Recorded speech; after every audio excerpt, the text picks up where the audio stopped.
The call came when the road was empty and the sky was black glass. Her voice cracked through the speaker, fragile, trembling. "Mommy, it hurts so much. I feel like I'm dying." The wheels slipped in my hands. I forced my voice steady. "Where's your father?" A pause. Breathing. Then, "Dad's also in agony. He can't get out of bed." Something inside me shifted. Not fear, not yet. Something colder. Because pain doesn't echo in two voices by chance. I pressed the accelerator harder, watching the road blur.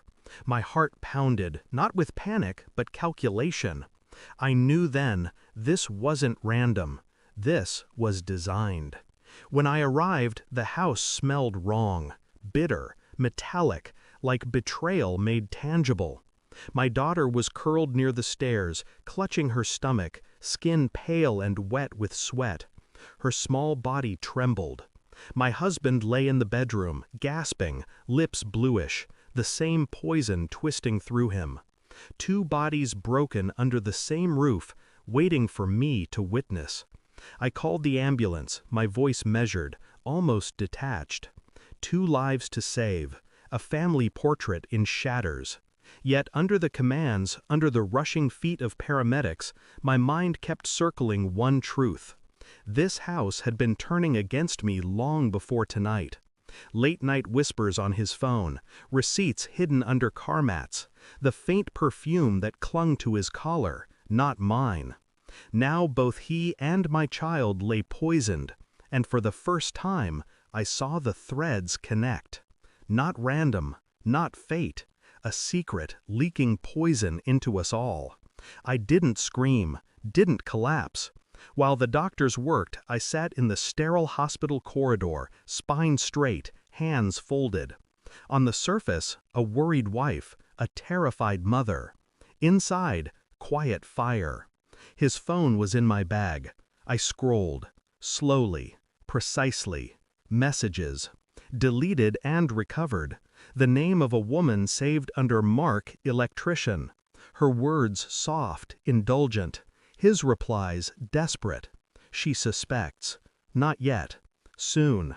And then, one message that made the blood in me still. "The girl isn't mine. Test her if you want proof. She'll never know. Not mine." The nausea rose like acid, but I forced it down. At dawn, I ordered a DNA kit. My hands didn't shake. I became the scientist of my own destruction. A strand of her hair, a toothbrush, evidence collected like crime scene fragments. Days passed. My husband recovered, feigning innocence, speaking of bad food, of bad luck. My daughter healed slower, her eyes searching me for comfort I could no longer give.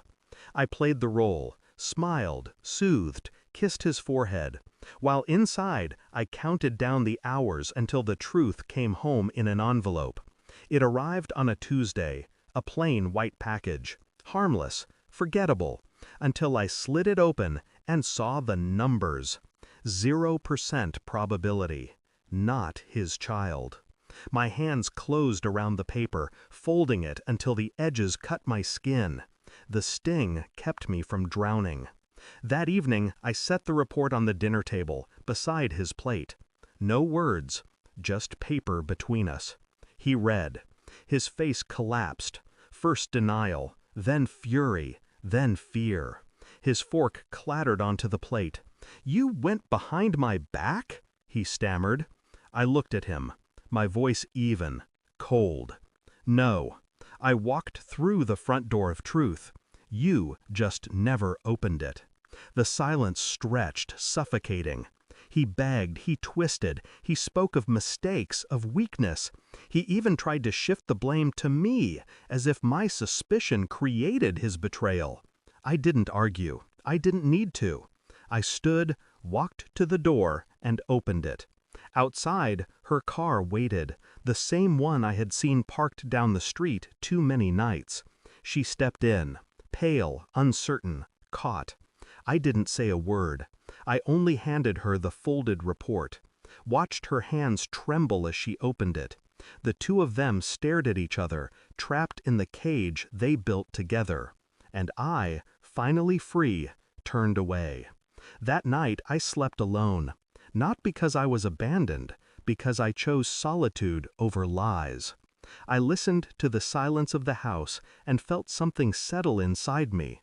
Clarity, sharper than grief, colder than rage. They had poisoned themselves long before the dinner, long before the test.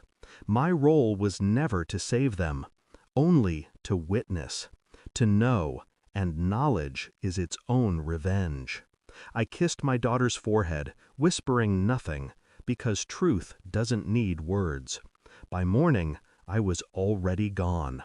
I left behind not a wife, not a victim, only a ghost who had seen through everything. And ghosts don't forgive. Thanks for watching. Don't forget to like, share, and comment.